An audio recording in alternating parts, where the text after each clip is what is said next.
So last time we were talking about chemical equations and how to balance chemical equations.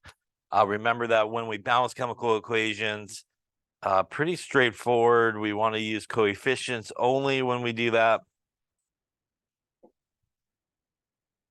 So remember, we can only change those numbers that come in front. The goal here again is to end up with the same amount of elements on each side of the equation.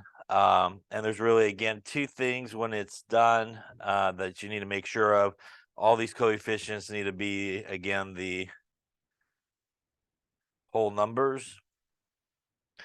And again, the simplest set of whole numbers. So as we saw here, for example, we can go through these coefficients and reduce them down and still hit whole numbers. So this would not be the properly balanced equation. We would need to go through and divide by 2 in this case. And that would get us our properly balanced equation. So we saw a couple of things as well. You definitely could use fractions to balance an equation. And again, that often happens when you got an element in a couple of compounds and maybe the diatomic version of that element by itself on the other side. When you choose a fraction, really the top number is the number you need. The bottom number should match the subscript that's in front of, and that will usually give you the right fraction. You then should clear it at the end by multiplying by a denominator. And again, you just want to make sure you got the simplest set of whole numbers that are there. Personally, I like to start with, again, what's sort of easiest to fix and kind of save the more complicated guy for the end, especially something that's in multiple things on one side and only one thing on the other side. I usually will try to tackle the guys that are kind of single on each side. So that's usually pretty straightforward to balance those guys out. Also, I make a table as we did last time. It's really helpful to kind of organize and sort of figure out where to go next to sort of balance. It's a really good way to sort of do it. Any questions on that there? Okay, so a couple things to finish up here on balancing. When we do have some polyatomic ions, for example, involved. So if we look at this, that's sulfate, and that's sulfate, and that's nitrate, and that is nitrate over there. A lot of times when you have polyatomic ions on sort of each side and they look the same, it's a lot easier to keep the polyatomic ions together and sort of balance them as whole units rather than go element by element. Because there's a lot more kind of multiplying in and multiplying out when you got parentheses that are involved. So in this particular case, what I would do is look at the sulfate, or you could even look at the nitrate as well, either one. But I'm going to look at the sulfate and go, I got 2 sulfates on the left here. I got 1 sulfate on the right. So I'm going to fix the guy on the right by putting 2. That's going to give me 2 sulfates. And when you sort of do this approach, where you should go next is pretty much the other element involved. So clearly that gave me my 2 sulfates, but it then just made me have 2 magnesiums. So that's where I should go next. So I'm going to go over here to the left here to fix my magnesiums. That gives me 2 magnesiums and now 4 of the nitrates, which is good because that is what I need on this side. So I am now done balancing at this point. We have everything balanced. So when you have polyatomic ions, it's a lot of times very much easier to kind of keep them together, balance them in whole units, and eventually things will sort of fall into place as you go through it. We could kind of take the same approach here on the bottom one. Once again, here we got some carbonate happening and carbonate. We also have some sulfite and sulfite happening. And once again, you can really start with whichever one you choose.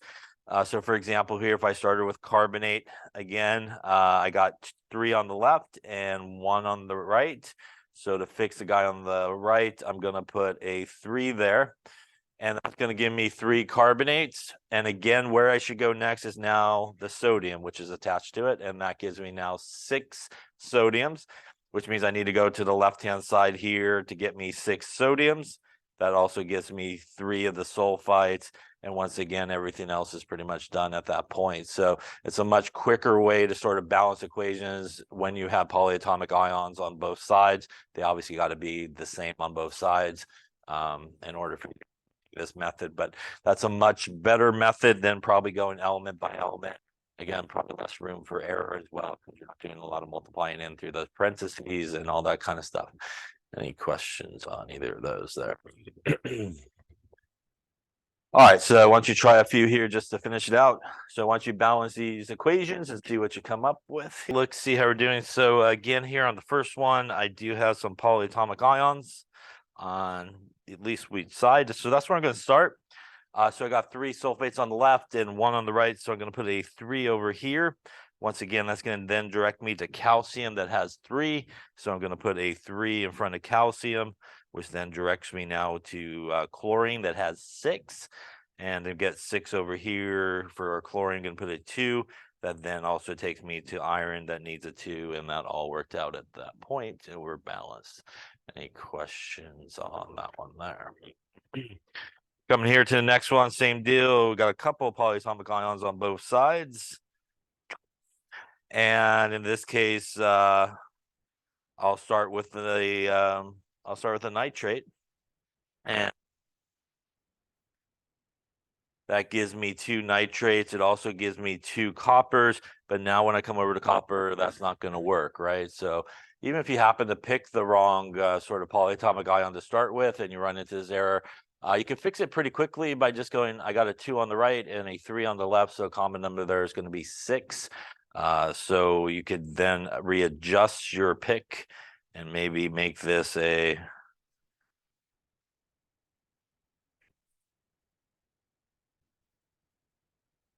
maybe make this a 6 in that case, which then would give me 6 coppers, or 6 nitrates. And I would need to make that a 3 to get that to 6. And then that will get me 2 there as well for our copper. And that gives me 6 coppers, 2 phosphates, 3 bariums, and so forth. So you could kind of readjust midway, or you could go back and just start with the other polyatomic ion and you'll end up with the same as well. Any questions on that there? All right, lastly here, we got this guy. So this one, we don't really have polyatomic ions, so I am going to go back to more of a table method. Carbon, hydrogen, oxygen. We got 4 carbons, 1 on that side, 10 hydrogens, and 2 on that side, 2 oxygens, and 3 on that side. Once again, start with carbon, which is the easiest as it's in one place on each side. So I'm going to put a 4. That's going to give me 4 carbons. That will also still give me 2 hydrogens. And now in terms of oxygen, I do have 8 here and 1 more there gives me 9. At this point, I am going to focus on the hydrogen as, again, it's sort of the simplest out of the what's left. So we got 10 on the left and we need 10 on the right. So we're going to put a 5 there. That's going to give us 4 carbons. Hydrogen, 5 times 2 is 10. Oxygens, I still have 8, but now I got 5 working there. So that is 13. So again, this is a situation where clearly you don't want to touch anything on the right. We basically need to turn our 2 on the left into a 13. So this is, again, a good opportunity to perhaps use a fraction to do so. Up on top is the number we want, which is 13. Bottom numbers should match this number right there. And at that point there, we will have 4. We got 10 and 13 over 2 times 2 is 13. So once again, it is balanced, but we cannot leave it as a fraction. So to finish it out, we do need to multiply everybody by the denominator here to clear it. That's going to give us 2 of the C4H10 plus 13O2, 8 CO2, and 10 waters. Any questions on balancing equations here? Should still be balanced. We got 8 carbons on each side. We got 20 hydrogens. And for oxygen there, we got 26, it looks like. And here we got 16 and 10 for the oxygen, so 26. Any question on balancing equations? Yeah. Say it again. Can you? Yeah, you can. You can do whatever method works for you. Yeah. So sometimes with the polyatomic ions, just kind of keeping them together can go a little bit quicker than the table method, but whatever works is fine. The most important thing is when you're done, you have a balanced equation. So that's the most important thing. However you get there, doesn't really matter as long as you know how to balance it. Yeah. Other questions? All right, we're gonna then kind of move on here. We're going to talk about ways to classify reactions. And if you're looking at the handout, we're going to start towards the end of the handout, kind of go backwards for the next chapter. But we're going to talk about ways to classify reactions. And really, there's three reasons, as we might have talked about, why a reaction occurs.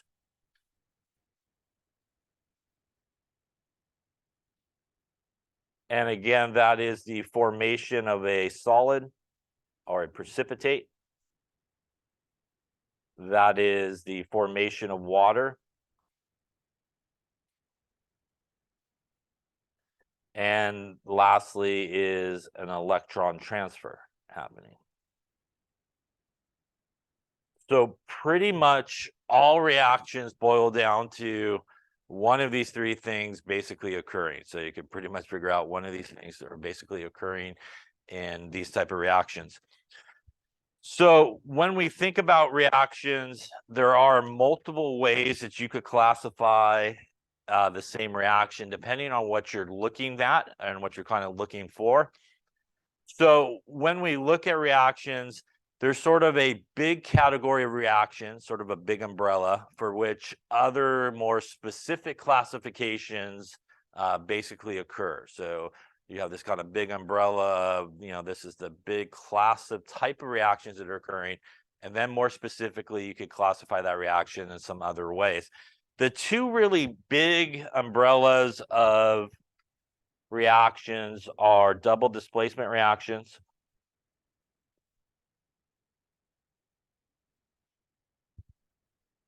And in a double displacement reaction, you could recognize it by this formula here. You basically have two ionic compounds, and that's the way you definitely know that you are dealing with some type of double displacement reaction. And always when you have two ionic compounds, what's going to happen is the two positive guys will basically switch partners. So the two positive guys switch partners. And what happens is on the other side of the equation, you form two new ionic compounds. And double displacement reactions are really responsible for two of the three reasons why a reaction takes place. They are responsible for a solid being formed. So sometimes one of these guys will make a solid, which is known as a precipitation reaction.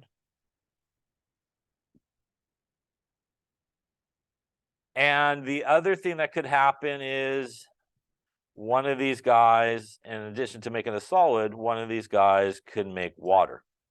And this is usually happens in an acid-base reaction.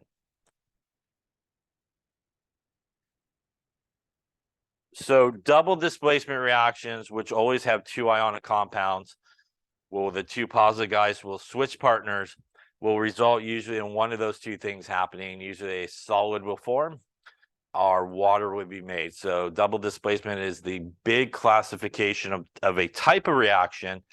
More specific classification is, oh, I made a solid, so this is a precipitation reaction, or I made water, and this is probably going to be an acid-base reaction. So that takes care of pretty much the solid and water part of what happens.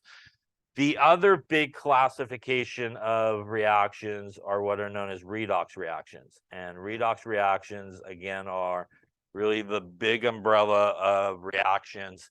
And underneath here, basically what the redox reactions take care of are electrons being transferred. So the electron transfer part of why a reaction takes place is really a redox reaction. And under this big umbrella of classification, you could classify these reactions in more specific ways, like these are ones, as we will see, which are sometimes referred to as synthesis reactions or combination reactions. These are decomposition reactions. These are single replacement reactions.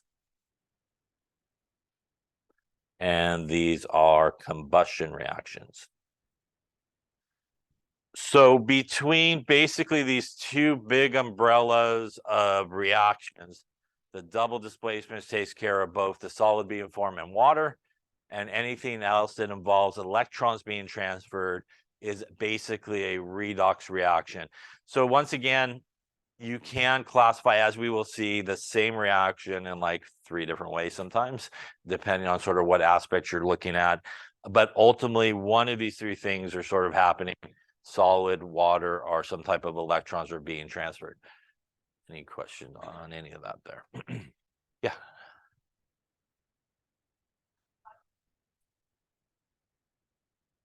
The 2 positive ions will switch partners. So for example, if you took something like silver nitrate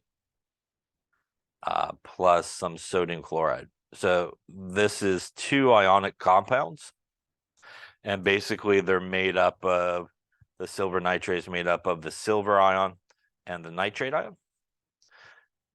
And this guy is made up of the sodium ion and the chloride ion. So what happens in this reaction is the positive guy here will go find a new negative partner on the other side. So they switch partners in that way. And that's because obviously the positive guy cannot end up with the positive guy on the other side, right? Because they have the same charge. So its only option is either to stay with what he started with, or he's got to go with the negative guy on the other side. And that will give us silver chloride in this particular reaction. And then this sodium here, this positive guy, will then go and basically hook up with the other negative guy there to make a new ionic compound. And that is your classic sort of double displacement reaction that basically takes place. Always the 2 positive guys just basically switch partners.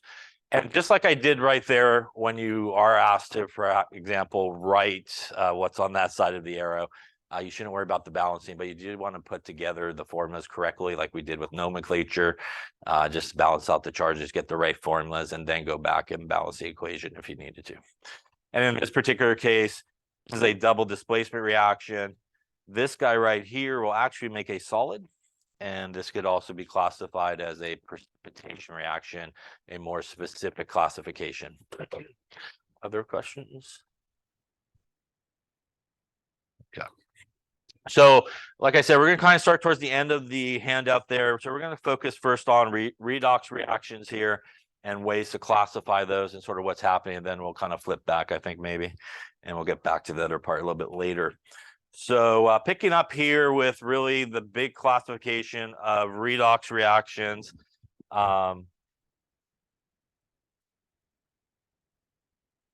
And redox reaction stands for oxidation and reduction. And when we talk about oxidation and reduction, they basically have several definitions, but most often the definition that we will use in general chemistry is something that is oxidized has lost electrons, and something that is reduced or goes through reduction has gained electrons. Sometimes people remember this as Leo the lion goes grr. Loss of electrons, oxidation; gaining of electrons, reduction. Some people are fond of the oil rig. Oxidizing is losing, reducing is gaining. You could put Leo the lion on the oil rig, you don't have to choose, and he'll go grr, so you could choose either one. But oxidation and reduction, they always occur together. So if there's somebody that gets oxidized, there should be somebody getting reduced, and vice versa. So the good news on these is you can really sort of figure out what's going on as long as you could identify one of those things. So if you can figure out who's being oxidized, by default, the other guy's being reduced, and vice versa when you look at it. So how do we know something's being oxidized or reduced? So the easiest way to do it is you want to look at an element, for example, on both sides of the arrow, and you really want to follow what is really known as its oxidation number, our state. And we could kind of think of it like the charge it kind of has as it goes from left to right. And when we look at something going from left to right on the arrow, if somebody gets oxidized, that means that they have lost electrons. So would they become more negative or more positive? more positive, right? If they lost electrons. So a really simple way to sort of figure out what's being oxidized and reduced is like a simple number line. Usually positive numbers to the right of zero, right? Negative numbers there to the left. So if you look at something from the left-hand side of the arrow to the right-hand side of the arrow, and their oxidation state or their charge becomes more positive or is moving in this direction, then that substance is going through oxidation. And if somebody gains electrons, that means that they have obviously more electrons than they started with. So they should become more negative. So if you see somebody going from one side of the arrow to the other and kind of moving in this direction on the number line and becoming more negative, that's the guy is going through reduction. So that's like a really super easy way just to basically figure out what's being oxidized and what's being reduced. So for example here, let's take a look at one and sort of try to figure out here. So we have sodium and chlorine making sodium chloride here. Now, when we look at anybody that is by themselves, right, uncombined, they do have a charge. If they're by themselves, then now they naturally come. They actually do not have a charge. So things only get charges when metals and nonmetals actually come together. So when we look at the sodium on the left, it actually has no charge or no oxidation state. And chlorine, that is naturally how it comes by itself, also has no charge, basically. Now, our sodium here, when it gets together with the chlorine, this is an ionic compound. And at that point, it does have a charge, and that has a +1 charge, right? And our chlorine here has a -1 charge as we go across the arrow. So if we go to our number line in this case, and we look at sodium, right? Sodium is starting at 0 on the left-hand side, which is about there. And it is ending at +1, which means it is traveling in this direction. It's becoming more positive, which means sodium is doing what? Is being oxidized, right? Going through oxidation. So the sodium here is being oxidized. The good news is by default, the chlorine here will go through reduction or being reduced.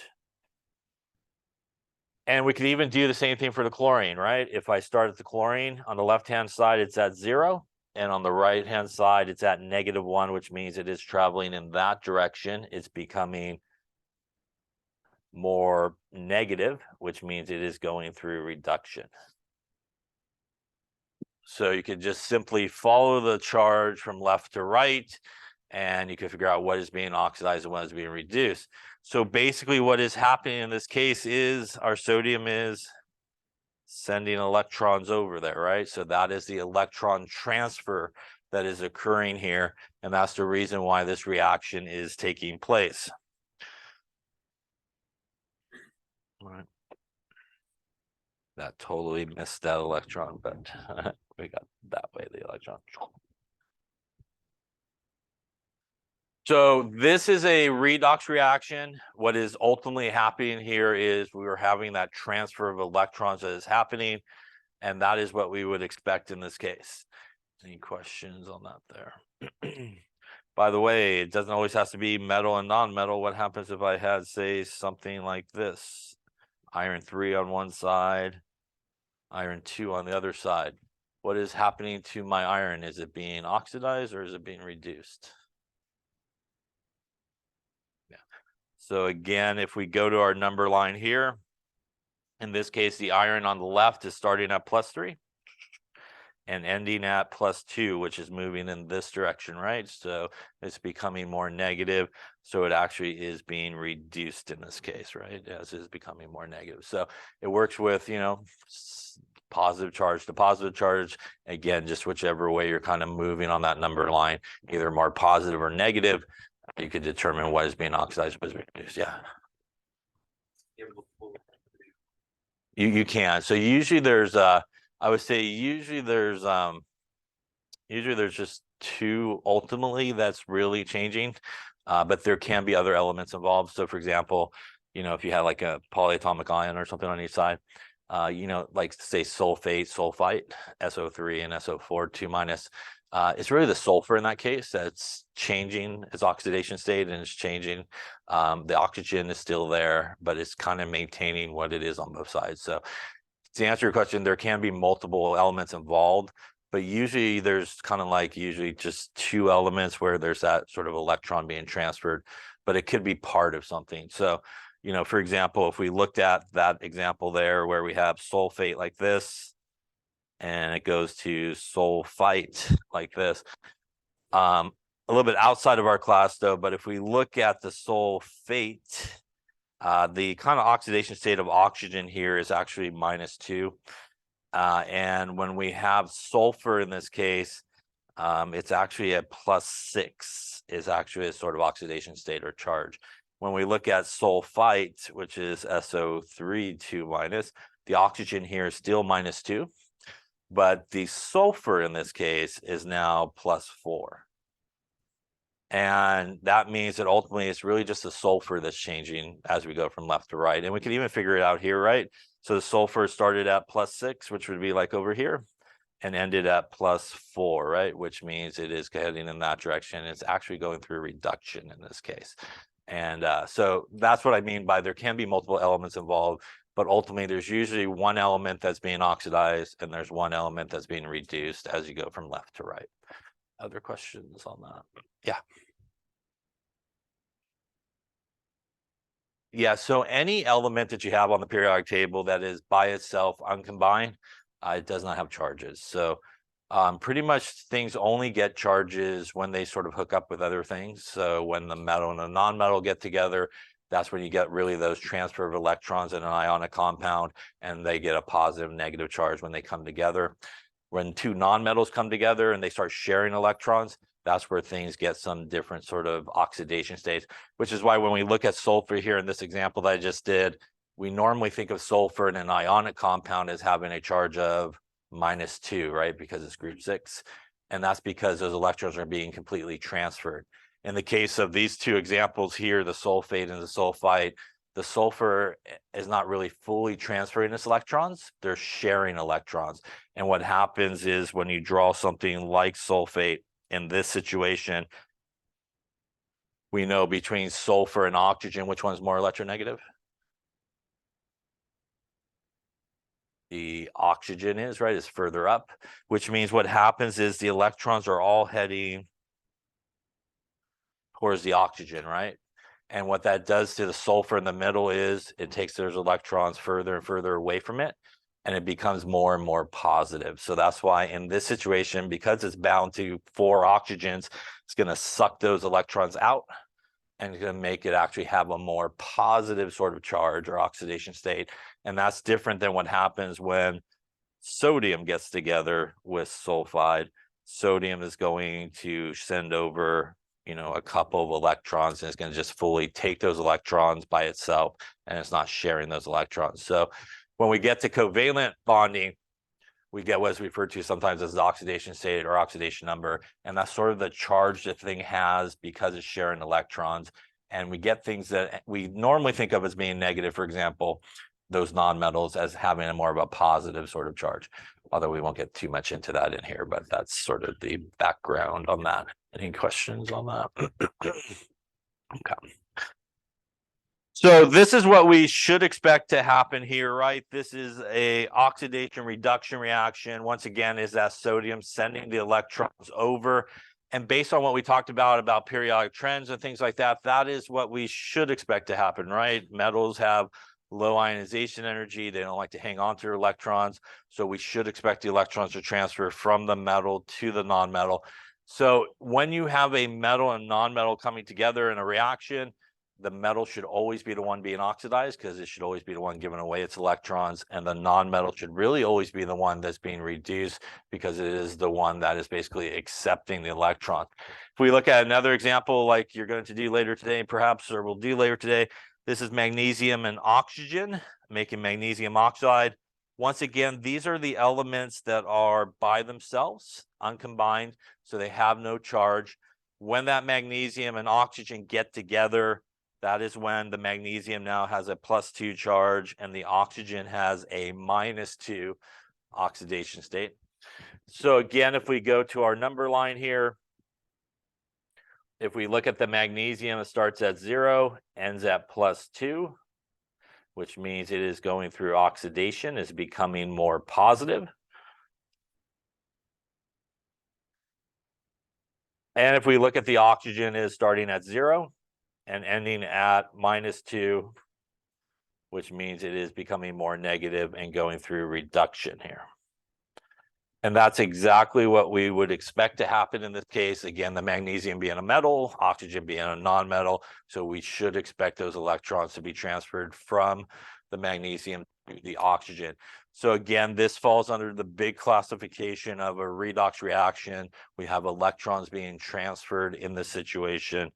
We can write two half reactions that I scribbled on. So let me get rid of my writing there. And we could actually write two half reactions that describe what is happening here in terms of redox and oxidation. The first one there is our magnesium going to our magnesium with a +2 charge and 2 electrons being given off. This is what is referred to as the oxidation half reaction, because it is half of what is going on. And whenever you write a oxidation half reaction, electrons should always be on the product side, like they're being given off and being released. Now, the oxygen will accept it on the other side.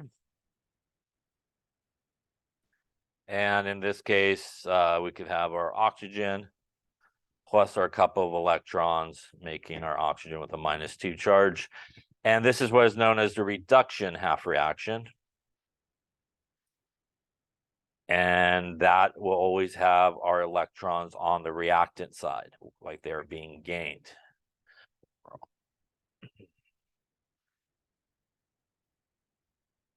And again, it's a half reaction because when you add it back together, you get the overall reaction that is taking place in this case. And really, if we balanced it up properly, there should be a 2 here, there should be a 2 here. And this guy actually should be 4. This should be a 2 there. That should be 4. And then we should have 2 of those as well. And what we see when we look at both half reactions, the balanced one, like I just wrote, or even the previous one to the left there, the number of electrons in each half reaction should be the same. So there is a perfect sort of exchange of electrons when we have a redox reaction happening. However many electrons one person loses that's being oxidized should be the exact same amount of electrons that somebody gains that's being reduced. So you have that perfect transfer of electrons, in this case 4 on each side when I balanced it out. And that is 4 that's being lost and basically 4 that's being gained. Is 4 being lost in this case when it's balanced because there are 2 magnesiums, right? And each magnesium will lose 2 electrons. So that's a grand total of 4. Yeah. And there's 2 oxygens, so each one will gain 2 electrons. So that is, again, how we get to 4 total electrons being transferred. Basically 2 from each magnesium and 2 being accepted by each of the oxygens that are present in this case. Any questions on that there?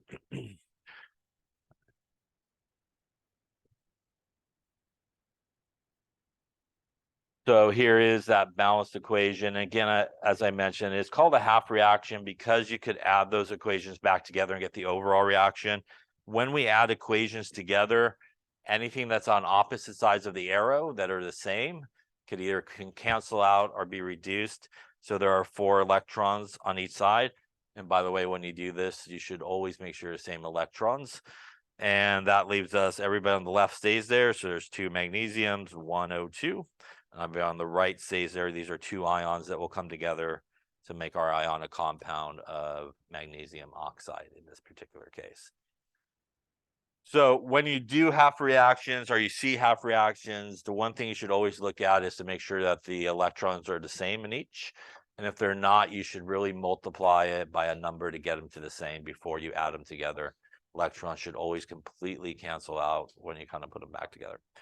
So both of these are examples, once again, of redox reactions, electrons being transferred, but they do fall under that big umbrella And you can look and sort of classify both of these reactions in a couple of different ways as well, as we will see. So again, there are more specific classifications that can occur when we're looking at these guys. So one last thing to look at here is there's actually two other definitions of redox. And we do get into it a little bit later on, or you'll get into it a little bit later on if you continue to take chemistry. But the most common definition is, again, the loss of electrons and the gaining of electrons. But two other definitions is the gaining of oxygen as you go from reactants to products, or the loss of hydrogen as you go from reactants to products. And for reduction, it is the loss of oxygen as you go from reactants to products, and the gaining of hydrogen as you go from reactants to products. So I would say in most cases, you probably won't see too much of these definitions here till you get to maybe organic. So if you do take organic, that's pretty much what you look at. And that's because in organic chemistry, it's pretty much all non-metal interactions. So it's a lot easier to look at either oxygen being gained or hydrogen being gained or lost than trying to figure out everybody's individual oxidation numbers and sort of following what's happening there. For general chemistry, we oftentimes will look at really just the sort of gaining and losing of electrons, but those are two other definitions. So an example of that here in this equation, when we look at sulfur here from left to right, it has gained electrons, gained oxygen, and because it's gained oxygen, is going through oxidation. And this guy then would go through reduction. So you can really look at that and very quickly identify it. If you didn't look at that, you would have to look at individual oxidation numbers, which again, we're not going to really assign too much here, but just so you can kind of see what's happening. It is the sulfur in this case when we look at it.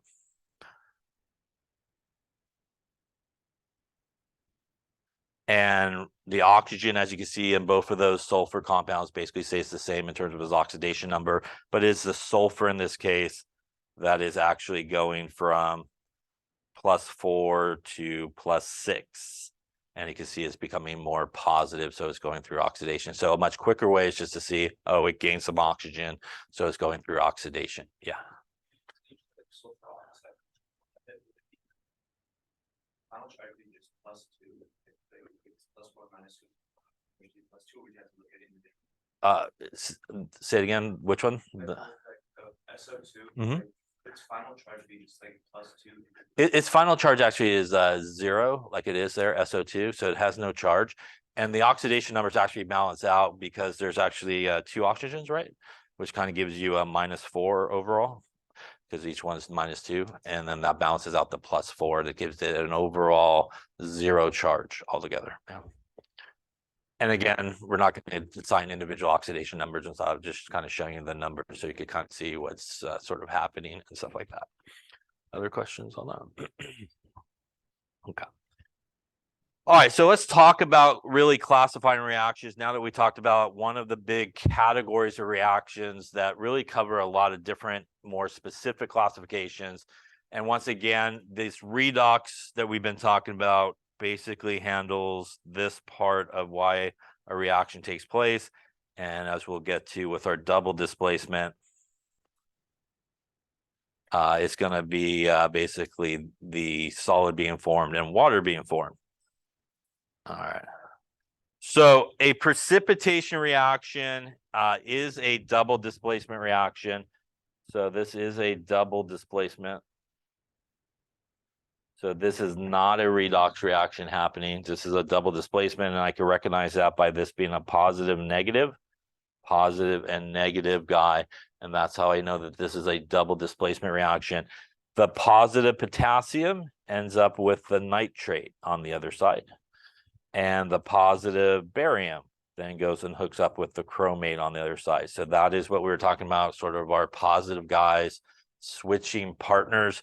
Again, this is made up of K plus, and chromate, which is this. This other guy is made up of barium and nitrate. This is how we get to the proper formulas. When we take potassium, that's +1, we put it together with nitrate, which is -1. That is the formula we get. We don't get extra 2s or anything like that. We want to get the right formula. And the same thing when we look at the barium. Barium that is +2 comes together with our chromate that is -2. And that is how we get this as the proper formula. So once we get the proper formulas down, we then want to go back and balance it, and that will take care of the extra 2 that we got going on there for our potassium. So that is why we put our coefficients at the end part here to balance it. So I can't emphasize enough, it's important to make sure that you start with the right formula and then balance. A lot of people in this situation would write something like K2NO32 because there's 2s on the other side. And again, that would be incorrect. So always get the correct formulas with the basic units and ions, and then go back and balance. So this is a double displacement reaction. It is also a precipitation reaction because a solid is formed. So overall, this is a double displacement reaction. You can more specifically classify this as a precipitation reaction because of that solid being formed. They're both the same deal. They're both a double displacement reaction. Any questions on that there?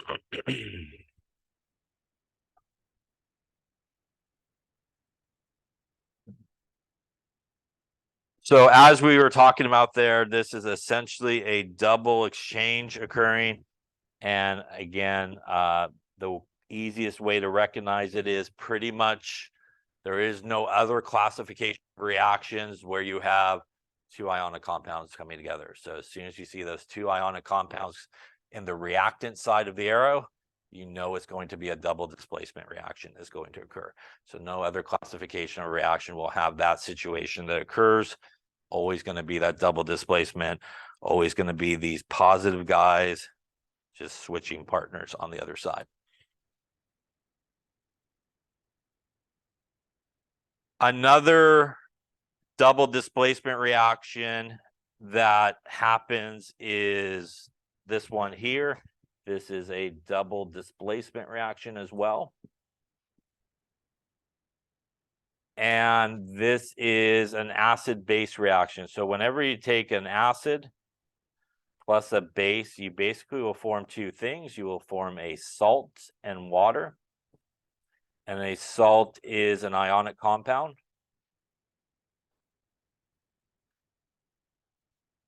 And pretty much the definition of an acid is something that can produce H+. So the H+ comes from the acid and OH- comes from the base, and that is typically where the water comes from. So usually the H comes from the acid, the OH comes from the base, and that makes water. And what is left over is where the salt part comes from. So that's going to be your ionic compound that comes together. This is what's referred to as an acid-base reaction or an acid-base neutralization reaction. And basically, if we look at this, this is a positive, negative, positive, and negative. The H and the OH are going to come together. And once again, that is what is going to form water in this case. And that leaves us our salt that's going to be formed by potassium going over here to our chlorine in this case, making our potassium chloride. So this is our water. This is our salt. That is our acid. And that is our base. Ultimately, what is happening in this reaction is basically water being formed, which is why this is called a acid-base neutralization reaction, because essentially the overall reaction that is happening is it is the H+ from the acid getting together with the OH- from the base to basically make water, which again is one of those reasons why a reaction is taking place, is the formation of water. So when you take a strong acid and a strong base together, ultimately the thing that's happening is you just made water. Can you see the water? The answer is probably not, right? It's just going to look like everything else that's in the beaker. unlike a precipitation reaction, right? When you mix two solutions together, you'll be able to see the solid being formed, and that's a precipitation reaction. So both of these reactions right here are both fall under the double displacement reaction umbrella. It involves a solid being formed and involves water being formed. There is no redox happening here. There is no electrons being transferred in either of these reactions that we looked at here. So if we look at this one, on the left-hand side, the potassium is +1. This chromate is -2. The barium is +2. The nitrate is -1. Barium here is +2. Chromate is -2. Potassium is +1. And nitrate is -1. There's absolutely no change of oxidation state or charges from left to right. So in a double displacement reaction, there is no electrons being transferred. Everybody maintains their charges because they're ionic, and they have no electrons being transferred. No redox happening here. Strictly in this case, a solid being formed. And the same thing over here on this one. When we look at this, the hydrogen is +1, chlorine is -1, potassium is +1, hydroxide is -1, which means this is actually -2 and +1. And the hydrogen is +1 and -2, +1 and -1. So there's absolutely no change in any of the charges as we go from left to right. So there's no transfer of electrons. So that's a really important distinction. If you have a double displacement reaction, nobody's transferring electrons. We're just getting the ions basically switching partners. And it's really because they're swimming around in solution, and they're just going to kind of hook up with, whoever's going to make a solid if they happen to make a solid. Or if you have H+ and OH- floating around in solution, there's a really strong attraction between them, and they're going to come together to make that water.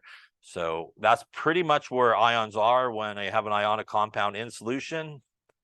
They are not together. They're basically floating around the ions, and that's when they decide if they're going to kind of come together and make a solid, or if they'll come together to make water as they're floating around. Any question on those two types of reactions?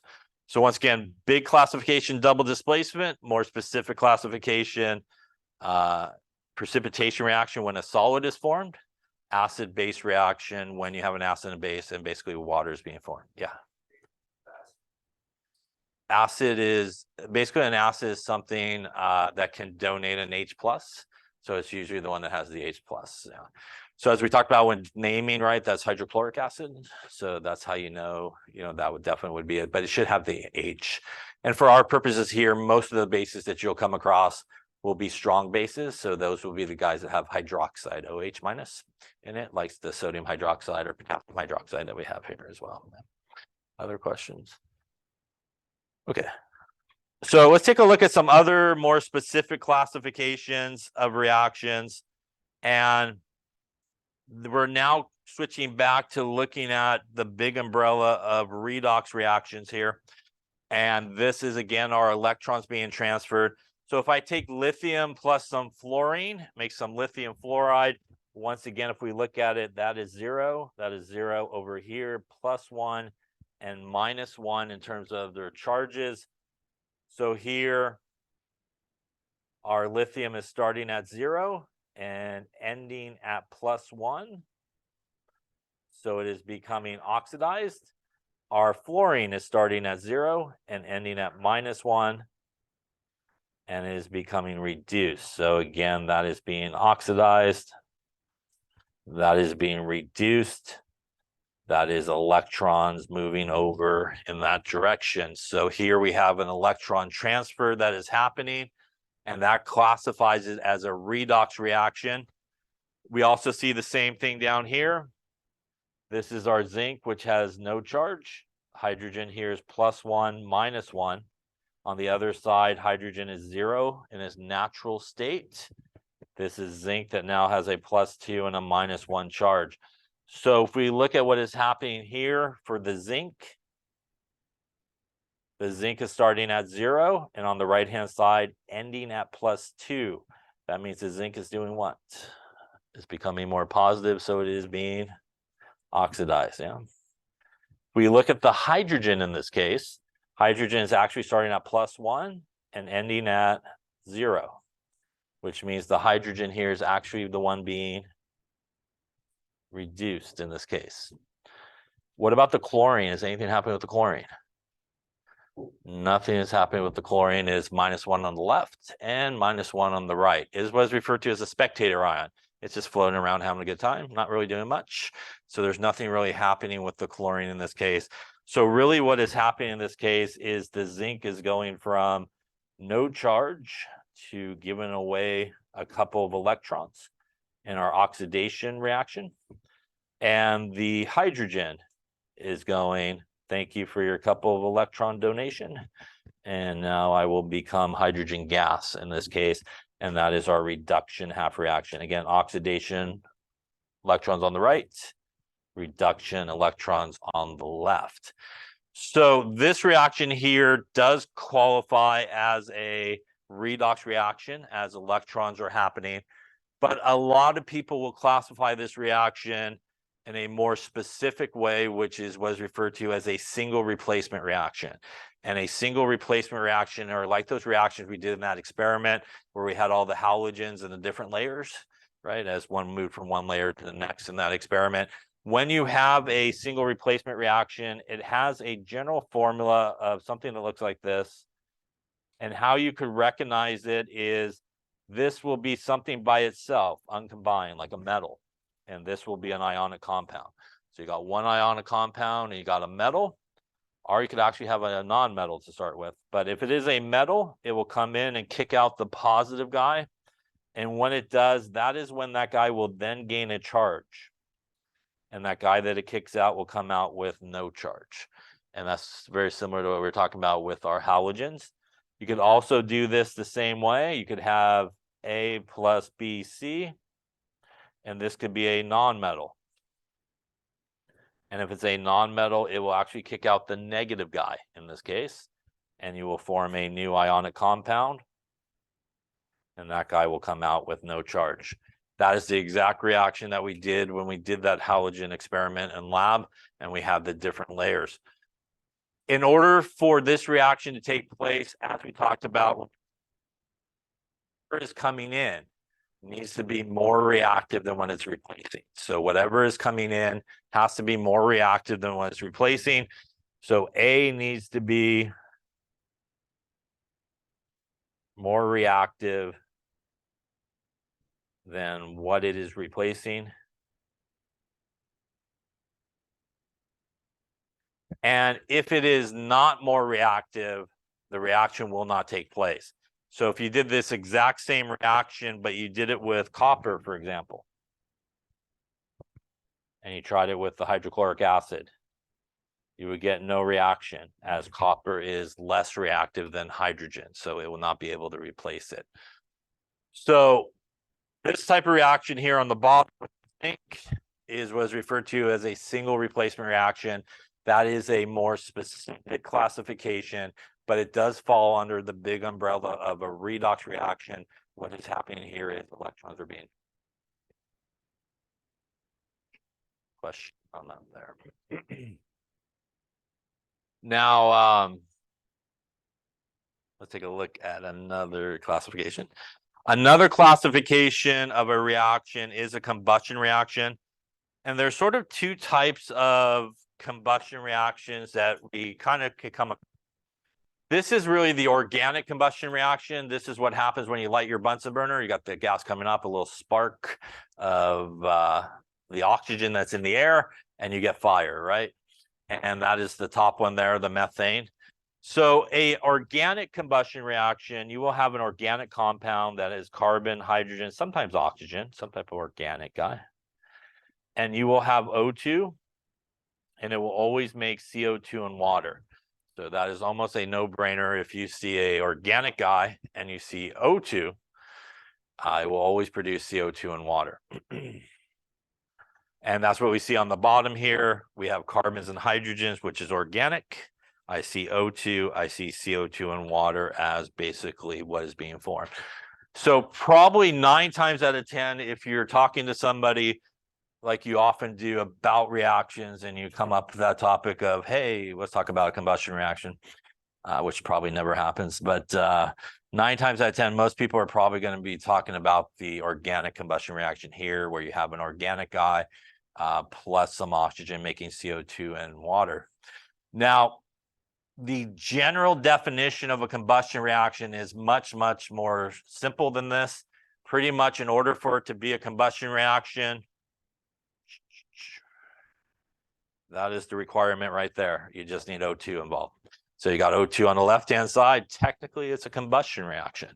So that's a very general definition of a combustion reaction and really all that is necessary for a combustion reaction to happen. But again, in most cases, most people are probably thinking of the organic combustion. So for example, the one that we saw previously here, this magnesium plus this oxygen, making a little magnesium oxide, put a 2 there, right? A 2 there. This is a redox reaction, right? As we talked about. It also has oxygen, which means it could also be classified as a combustion reaction. So again, there are multiple ways you could classify the same reaction depending on what you're looking at. So basic definition of combustion, all you pretty much need is the left-hand side of the arrow. Most people think of the organic combustion, where if it is an organic combustion, CO2 and water as your product. So if you have that on the left there, that CO2 and water is always what you're going to get. Any questions on that one there? Typically combustion reactions, especially organic one, involve fire, heat, and energy coming off as you do it. Another classification of a reaction is a synthesis reaction. And a synthesis or combination reaction is still a redox reaction happening. And it has a general formula of pretty much A plus B makes AB. So two things make one thing, hence the name combination or synthesis. So basically take two things to make one thing. So we have our hydrogen gas and oxygen gas, two things make one thing. That is a combination or synthesis reaction. Sodium and chlorine. Two things make one thing, also a combination reaction. Yeah. That is a typo there. That should be an N. The one that we just talked about a second ago, one more time. Here we go. We'll take a look at this guy. So we already so far know that this guy is a redox reaction. We already know that this guy is a combustion reaction. This guy also could be classified as a synthesis reaction as well. Yeah. And again, this one reaction, depending on what you're looking at, you could actually classify it 3 different ways, depending on what you're looking at, as it meets all the criteria of all those things. There's basically ultimately what's happening is electrons being transferred, but it is two things that make one thing, which classifies it as a synthesis or combination reaction. And it has oxygen, which also classifies it technically as a combustion reaction. So multiple ways you can classify the same reaction. It kind of depends on what you're looking at as to which way you might want to do that. Any questions on that one there? So synthesis combination, two things make one thing. Decomposition, which is also a redox reaction.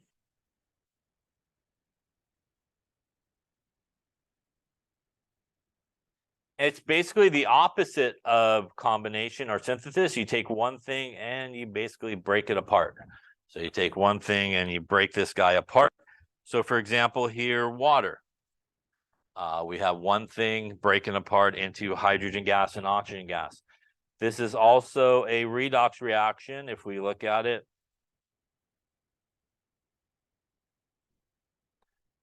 Going in this direction here, hydrogen is +1, oxygen is -2. These guys are zeros in this case on that side. That means in this case, for this reaction, if we look at hydrogen, it's starting at +1 and ending at 0, which means hydrogen is actually being reduced in this case. And if we look at oxygen, it's starting at -2 and ending at 0, moving in that direction. And it is being oxidized. So once again, it is still a redox reaction that is happening. We have electrons being transferred, and we have also it being a decomposition reaction as well. So anytime you have one thing that makes multiple things, that is basically breaking it apart in a decomposition reaction. For example, whenever you form something like carbonic acid, it very quickly breaks apart into water and CO2. That is one thing that makes two things. Yes, so that is a decomposition reaction that takes place. Any questions on that there? All right, so just to summarize the different ways to classify reactions, we have, again, our big umbrella of double displacement, no electrons being transferred here, taking care of water and a solid being formed. More specific classifications that fall under there are precipitation reactions and acid-base reactions. We have our redox reactions, which it takes care of electrons being transferred. And more specifically under there are our synthesis reactions, our combination, our decomposition reactions, our single replacement reactions, and our combustion reactions. Any questions on how to classify reactions or how they fall? Okay. All right, one last thing here to finish up talking about, to sort of tie both of these things together, which will also help us a little bit, I think, with the lab that we're doing today. Let's talk about using our equations and also using grams to moles and what calculations that we could kind of get from an equation. So let me just maybe find something here. I scribbled on that one. So sort of a preview of chapter 9 preview here. We're talking a little bit about stoichiometry, and I think we talked about when we look at a reaction, say we had our N2 plus our H2 making a little NH3. When we look at an actual equation, we can look at the coefficients from the balance equation, and we could assess it as the moles of each of these things. So these coefficients here are the moles of each of these guys. And we could say that there is 1 mole of N2. We need to throw in there 3 moles of H2. We could also say for every 1 mole of N2 that I put in there, and again, these are just the coefficients, I get out 2 moles of NH3. And for every 3 moles of H2 that I put in there, I get out basically 2 moles of NH3. These are what are referred to as being stoichiometrically equal to each other. They are not equal to each other in terms of numbers, so clearly 1 does not equal 3, but they're equal to each other in terms of proportion that you need to kind of throw in there to get this reaction to take place. Like when you make cookies, you got to throw in so much flour, right? Butter, chocolate chips, right? To get a dozen cookies or whatever you're making. So it's the same idea, sort of the proportion. Since these are equalities, like any other equality we talked about, you could write conversion factors for them. So you could write, for example, for the first one, 1 mole of N2 over 3 moles of H2. Or you could do the opposite, 3 moles of H2 over 1 mole of N2. You could also write 1 mole of N2 over 2 moles of NH3, or 2 moles of NH3 over 1 mole of N2. And lastly, 3 moles of H2 over 2 moles of NH3, or 2 moles of NH3 over 3 moles of H2. So from this one balanced equation, we could actually have 6 different conversion factors that we could use. You will only probably use one of them in a problem, but these are the 6 that are available to you. So what stoichiometry is really just a conversion factor. Instead of going to a table to find the conversion factor, where we find the conversion factor is actually from the balanced equation. And the reason for that is you're given something like, hey, you started with 22 grams of H2. how many grams of NH3 would you produce? So in this problem, we're only given information about H2, but we ultimately want to get over there to NH3. So we need a way to convert from H2 to NH3. And that's what the stoichiometry and the equation allows us to do so. There's no table you can look up and go, what is the relation between those? So we use the equation really as a conversion factor. So there's some basic steps when you do these type of problems. The first basic step is always, you got to have a balanced equation or none of this works. So the first step that you always want to do is make sure that your equation is balanced. The second step in a basic problem is you want to convert to moles. So you want to take whatever they give you and convert to moles. So usually that is grams to moles, which means you use the molar mass from the periodic table. So for example, here we have H2. If I went to the periodic table, that would be 2 times 1.008 grams per mole. As hydrogen, right? That is the number on the bottom of molar mass, which we take to 4 significant figures. So I grab a calculator, it's been a while since I grabbed my calculator there. It's going to give me 2.06, I believe.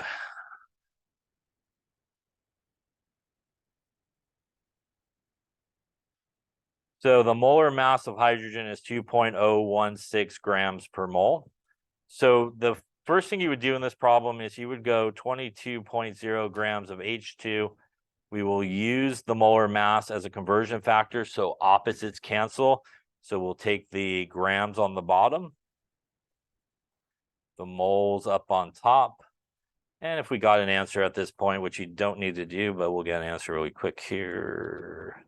Looks like 10.9127 moles of H2. So what I've done is convert it into moles. And the reason I need to convert it into moles is that now allows me to use the stoichiometry to go from H2 to NH3, which is what I'm looking to do. So the relationship that we could get from the equation is 3 moles of H2, right? Gives us basically 2 moles of NH3, and that is just the coefficient in front. And that gave us these 2 conversion factors over here. So this is the big stoichiometry part. We're going to get rid of the H2, and we're going to end up with NH3. To do that, which conversion factor should I use? The one on the left or the one on the right to get rid of the H2 and end up with the NH3? Which one will do that for me? The one on the right, right? Opposites again. So I have 3 moles of H2, which comes from the equation, 2 moles of NH3. That right there is the big stoichiometry move. It is really just the coefficients from the balanced equation. So I'm going to divide this by 3, times it by 2, gets me 7.275 moles of NH3. And that is the third step, which is basically go to the equation, find the 2 things you're interested in, and do the mole-to-mole relationship. Any questions on that? The last thing here is I don't want moles in this case. I want grams, right? So I need to do a conversion at the end to go from moles back to grams. And that once again is going to require me to go back to the periodic table and get the molar mass of NH3. And that is 1401 for the nitrogen, plus 3 times 1.008 for the hydrogens that are there. And that's going to give me the molar mass of my NH3 as 17.03 grams per mole. So I'm going to use that in the last step to get to grams. In this case, we actually want grams up on top and moles of NH3 on the bottom so that they cancel. And that will get me something like 124 grams of NH3 here would be produced in this case. And that would be the 4th step. So this is the periodic table. That is the periodic table. That is the balanced equation. And basically what this means is if I did this reaction, I threw in there 22 grams of hydrogen, everything went perfect, nothing went bad. I should get out there 124 grams of NH3. Everything went perfect. These are really the 4 basic steps: balanced equation, convert to moles, mole to mole relationship, and convert moles to some other unit that you do in basic stoichiometry problems. And obviously we'll do more examples when we get to chapter 9. Any questions on that? All right, we're laid up there.